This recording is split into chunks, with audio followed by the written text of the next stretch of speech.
Les Africains subsahariens, bien sûr, ils sont en bas de l'échelle. Voilà, ils sont en bas de l'échelle, pas très organisés, consommateurs, grands consommateurs, un tiers de tout ce qui est Yougoslavie, là, tout ce qui est friperie, ah bah, c'est destiné à l'Afrique. Voilà, un tiers.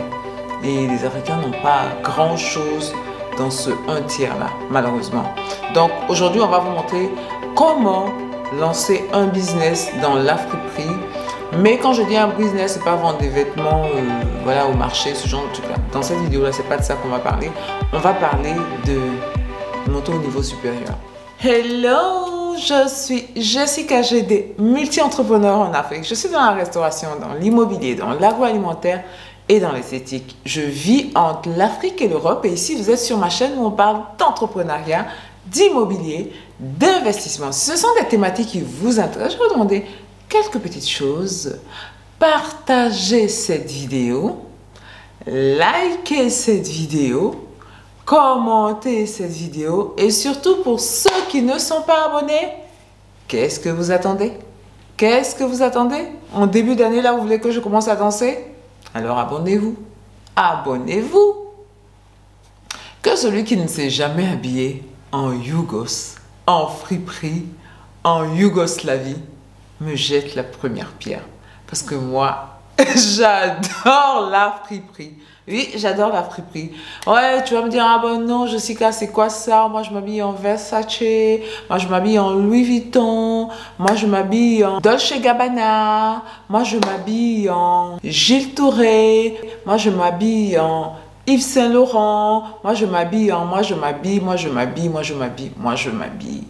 C'est bien que tu t'habilles dans tous ces vêtements. Parce que moi aussi, je m'habille dans tous ces vêtements. Mais en Yougoslavie, voilà. Donc, mes malheureux, aujourd'hui, on va parler d'un business qui fait partie de notre quotidien, en fait, qui fait partie de notre quotidien et qui est très tendance en Europe. Voilà, le vintage, c'est ce que nous on appelle Yougoslav. Eux, ils appellent ça vintage. Tu vois. Il faut qu'il y en ait un peu tendance là. Ouais, c'est ça. On est in. On est dedans. Voilà. Donc, ils appellent ça vintage. Nous, on appelle ça Yougos. En Côte d'Ivoire, hein, parce que je pense que dans la sous-région, peut-être qu'il y a d'autres noms qu'on donne. Mais valeureux, si vous êtes de la sous-région, mettez dans les commentaires comment on appelle ça chez vous. Sinon, chez nous, on appelle ça, on vient de la Yougoslavie. Ça, là, ça vient de la Yougoslavie. Voilà, qualité de la Yougoslavie. Voilà. Donc, on va parler du business de la friperie en Afrique, en Côte d'Ivoire plus particulièrement. Et c'est un business qui vaut, tenez-vous bien, 5 milliards de dollars par an. C'est un business de 5 milliards de dollars par an. Malheureusement, dans ce business, comme d'habitude, les Africains subsahariens, bien sûr, ils sont en bas de l'échelle. Voilà, ils sont en bas de l'échelle, pas très organisés, consommateurs, grands consommateurs, un tiers de tout ce qui est Yougoslavie, là, tout ce qui est friperie, ah bah, c'est destiné à l'Afrique. Voilà, un tiers. Et les Africains n'ont pas grand-chose dans ce un tiers-là, malheureusement. Donc, aujourd'hui, on va vous montrer comment lancer un business dans la friperie. Mais quand je dis un business, c'est pas vendre des vêtements voilà, au marché, ce genre de truc-là. Dans cette vidéo-là, c'est pas de ça qu'on va parler. On va parler de monter au niveau supérieur. Bien. Donc, déjà, il faut savoir que tout ce qui est Yougoslavie, là, tout ce qui est Yougoslavie, je trouve ça Yougoslavie. Mais ça vient de la Yougoslavie, c'est comme ça, Yougoslavie. Bon, c'est en ivoirien, hein? D'accord. Donc, comment est-ce que le business de friperie va fonctionner?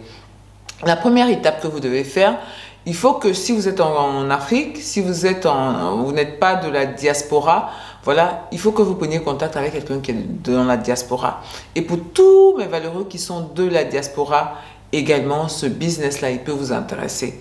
Comment est-ce qu'on récolte les vêtements qui viennent de la friperie? Ah bah, il y a deux façons de collecter. Il y a soit les bennes à vêtements, tous ceux qui sont en Europe, on connaît ça, voilà, moi... Toutes les vêtements de marque, enfants, hommes et tout ça. Même pas de marque, de la vie quotidienne. Quand on voit qu'on en a trop, bah, à la benne, quoi. Voilà, à la benne à vêtements. Et il y a également des collectes qui se font. Voilà, les collectes se font en partenariat avec des associations caritatives. Voilà, qui demandent aux gens de donner leurs vêtements, des trucs qu'ils ont trop, etc., etc. Et donc, vous allez vous mettre en association avec ces organismes-là. C'est tout à fait légal, c'est ce qui se fait. Voilà. Donc, vous allez prendre en attache avec, que ce soit la Emmaüs, la Croix-Rouge, tous ces organismes-là, parce que pour pouvoir soit être en partenariat avec eux, pour pouvoir avoir leur tampon, pour aller vous-même aller faire les collectes auprès des particuliers ou aller vers eux, parce qu'eux, ils ont des tonnes de vêtements qu'ils revendent. Ces vêtements-là sont donnés par les Européens, par les Occidentaux, pour les pauvres, pour leurs pauvres. Mais bon, il y en a tellement que leurs pauvres ne peuvent pas porter des tonnes de vêtements. Donc, le surplus de vêtements, et en général, c'est plus de 90%, ils les vendent. Voilà. Donc, vous pouvez aller faire vos emplettes là-bas également. Et ce que vous allez faire, une fois que vous faites vos emplettes dans les différents, que ce soit par collecte ou avec les associations, là, vous les faites venir en Afrique par conteneur. Une fois que vous faites venir ça en Afrique par conteneur, vous allez avoir ce qu'on appelle une société de tri. Voilà, une société de tri. Parce que c'est vraiment ce que les gros, là, qui sont les Maghrébins, beaucoup dans le Maghreb, Tunisie, tout ça, eux, c'est leur spécialité. C'est-à-dire, ils se font des millions d'euros avec ça. Ils ont des sociétés de tri. Ils font le tri. Voilà, ils font le tri. Ils ont tous ces vêtements qui viennent là. Et ils ont des usines où il y a 100 personnes et leur rôle, c'est de faire le tri. C'est ce type d'entreprise-là que je veux mettre en exergue, en fait, pour vous. Voilà, ce type d'entreprise-là. Pas le simple vendeur, non, non, non, non. Depuis à la tête, voilà, à la tête. Et donc, faire une société, vous allez faire le tri. Et dans ce tri-là, vous allez avoir ce qu'on appelle le premier choix. C'est vendu au kilo, hein. Premier choix, le deuxième choix, et le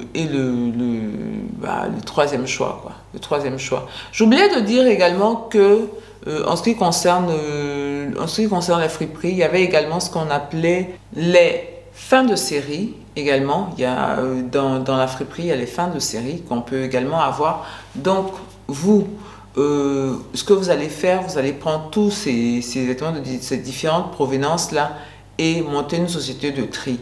Dans cette société de tri, vous allez faire comme je vous l'avais expliqué au préalable, premier choix, deuxième choix, troisième choix. Premier choix en général, c'est les fins de série, c'est les vêtements en très bon état, parce que moi-même je me rappelle, on a donné les vêtements des enfants là, parce que les enfants sont au basket, et puis au basket ils grandissent vite, ils grandissent vite. 6 mois après, les baskets ne n'entrent plus, c'est des baskets de marque, des Nike, des trucs comme ça. Et ils jouent au basket là, pas sur le goudron comme on fait chez nous ici, sur des parquets. Donc les chaussures sont neuves, simplement que ça n'entre pas. Tout ça on donne. Voilà. Donc vous avez des vêtements vous avez des chaussures de marque en excellent état, presque neufs. Voilà, qu'on retrouve. Donc c'est presque neuf là, c'est des trucs de qualité, de marque. Vous savez tout quoi. Parce que si je porte des marques. Si je porte des marques de luxe, que je veux donner mes vêtements que j'ai en trop ou que je ne veux plus porter, ça va être des marques de luxe, vous comprenez? Voilà, et donc, dans le premier choix, on va avoir tout ça là. Dans le second choix, on va avoir des vêtements un peu moins qualitatifs, mais qui sont en bon état. Et dans le dernier choix, vraiment, c'est... voilà, c'est tout ce qu'il y a, voilà, un peu troué, un peu truc, bon, voilà, c'est ce qu'on a là-bas. De façon générale, le premier choix, on peut l'acheter autour de 2500, 3000, 3500 le kilo. Voilà. Il y en a qui peuvent monter jusqu'à 4000 quand même, de ce que les renseignements que j'ai eu. Voilà. Et le dernier choix, à moins de 1000 francs le kilo, quoi. Moins de 1000 francs le kilo. Bien. Donc, vous allez faire une société de tri. Les femmes, vous allez prendre des femmes, des hommes, comme vous voulez, qui vont trier les vêtements selon la qualité de ces vêtements-là. Voilà, selon la qualité, selon aussi que ce sont des marques, vous allez donner une petite formation par rapport à, voilà, c'est quoi les marques de luxe, vous allez mettre à côté, voilà, tant, c'est un meilleur état, vous mettez à côté, voilà, vous donnez une formation par rapport au tri. Et ensuite, vous allez compresser ces vêtements-là. Vous avez des machines pour pouvoir compresser ces vêtements-là, que vous allez compresser et que vous allez vendre en gros. Voilà, vous n'êtes pas un détaillant. Vous êtes un grossiste, vous faites le tri et vous allez fournir les marchés. Voilà, vous allez fournir les marchés. Malheureusement, dans ce système dont j'ai parlé là, en général, les Africains ne sont pas trop dedans. Comme je dis, à part les Maghrébins qui ont organisé la filière, eux, c'est vraiment des filières organisées. Chez nous, c'est l'anarchie, c'est l'informel. Chacun fait un peu, il se débrouille, mais il n'y a pas quelqu'un même qui monte une vraie société. Alors que ça, c'est un domaine dans lequel on peut se faire beaucoup d'argent. Parce que ces vêtements-là, ils sont achetés presque moins cher, quoi. Vraiment, plus que moins cher, ils sont presque donnés. Voilà, ils sont presque donnés et vous les retransformez pour pouvoir en faire des trucs incroyables. Vous pouvez même, c'est une idée que je vous donne, vous pouvez même, lors de ce processus-là, avoir un endroit où vous allez avoir des couturiers qui vont retaper certains vêtements, pour encore les monter de gamme. Donc, vous avez toutes ces possibilités-là en tant qu'entreprise, parce que c'est ça, les petits qui font là, ce n'est pas des entreprises. Vous, ce que vous voulez monter, c'est une entreprise qui va valoriser la friperie. Voilà, qui va valoriser la friperie et jouer à des niveaux élevés. Voilà, jouer à des niveaux élevés, c'est-à-dire vous êtes en amont depuis la collecte en Occident jusqu'au tri en Afrique et ensuite à la vente, avant de cette friperie-là, aux grossistes qui, eux, vont dispatcher ça. Voilà. C'est quelque chose dans lequel je veux que mes valeureux, surtout ceux qui sont en Occident, là, c'est faire des partenariats avec vous pour vous lancer dans ce système-là. C'est un système où tu n'as pas besoin de beaucoup d'argent, tu as besoin surtout d'organisation. Voilà. Tu as besoin d'organisation, de trouver les gens pour pouvoir faire les collectes, rentrer en contact avec les associations qui s'occupent de ce type de collecte-là.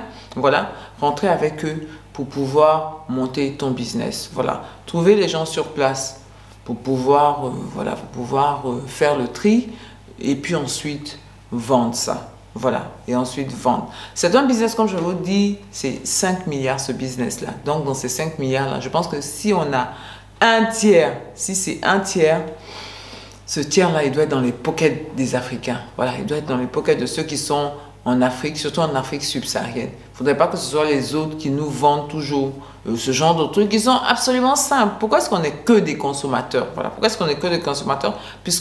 Pourquoi on ne commence pas en amont? Il y a des Africains qui font des petits trucs en amont, hein, mais ce n'est pas organisé comme des entreprises et tout ça, comme les Maghrébins font là. Eux, c'est des entreprises qui valent des millions d'euros. Voilà. Nous, on est chacun pour soi un peu des petits trucs. Il n'y a personne qui s'organise pour montrer un bon truc dans la friperie. Alors que la friperie, c'est l'avenir parce que c'est du recyclage, parce que aussi, c'est dans l'ère de l'écologie. Et la friperie, même avec la friperie, quand vous avez ce type d'entreprise-là, vous pouvez revendre aux Occidentaux. Parce que comme je vous ai parlé de vintage, voilà, vintage là, c'est ça. Vintage là, c'est ça. Voilà, les Maghrébins là, ils revendent à des prix aux Occidentaux. Voilà, vous avez des catalogues, vous regardez dans les catalogues, qu'est-ce qui est tendance. Voilà, c'est des petits hauts sympas comme ça, là, ouais, cool, c'est tendance. Tout ça, ça, vous mettez ça en vintage et ça repart là-bas. Vous pouvez aller avec des magasins qui font du vintage, leur proposer vos produits. Voilà, donc vous avez toutes ces possibilités-là. Vous avez toutes ces possibilités. C'est un business, je le dis, c'est un business hyper lucratif et je veux vraiment que pour cette année 2023, là, les Africains qui soient d'ici ou de la diaspora puissent se lancer dans ce type de business-là, qui ne demande pas beaucoup d'argent pour commencer, mais qui demande beaucoup d'ingéniosité, qui demande à ce que vous soyez en contact avec les associations, que vous fassiez de la collecte, que vous trouviez des partenaires locaux en Afrique pour pouvoir faire le tri et pour pouvoir vendre ça en gros. Voilà. Casser balle, comme on dit, casser balle là, il y a beaucoup de mes parents libanais là sont beaucoup dedans, voilà, sont beaucoup dedans et je pense que c'est un domaine dans lequel les Africains, parce que c'est les premiers consommateurs, les Africains devraient également se lancer parce qu'il y a beaucoup d'argent dedans. Bien, je vais terminer ma vidéo en vous souhaitant une excellente année 2023, mes valeureux. beaucoup de santé parce que c'est le plus important. Quand vous avez la santé, vous pouvez tout faire. Voilà, vous pouvez exactement tout faire. Voilà, donc la santé, c'est tout ce que je demande. Je lance aux gens, je ne dis pas richesse, prospérité, tout ça, non. Ça, c'est des trucs que nous-mêmes, nous pouvons avoir. Voilà, des trucs que nous pouvons travailler à avoir. Donc, ce qu'on ne peut pas, le facteur qu'on ne maîtrise vraiment pas, même si on peut bien se comporter, on peut bien s'alimenter, tout ça, c'est vraiment la santé. Donc, je vous souhaite une santé de fer. Je vous souhaite la sérénité, très important. Je vous souhaite la sérénité, un environnement sain pour que vos affaires, pour que vos futurs projets, prospèrent bien. Je vais vous dire, portez-vous bien et surtout n'oubliez pas, on avance ensemble.